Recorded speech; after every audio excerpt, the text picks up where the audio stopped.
So, sa renting tayo and sa rental. So, bakit tayo nagbabayad ng reservation fee? Ito para sa mga bata.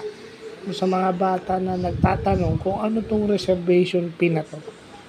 Bakit kailangan may reservation fee? So, pag umuupa ka, di ba? Pag nagbayad ka ng reservation fee, hindi open sa ibang tenant o sa ibang prospect yung property for 30 days.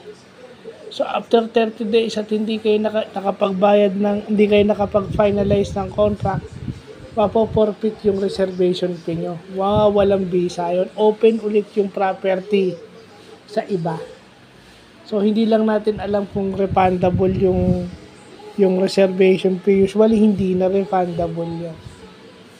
Kasi assuming na pag nagbayad ka ng reservation fee, i-finalize nyo na dapat yung upa after. So, iaano pa natin yun kung refundable yung reservation fee o hindi. So, magandang nalalaman natin yan. Lalo na sa mga contracts.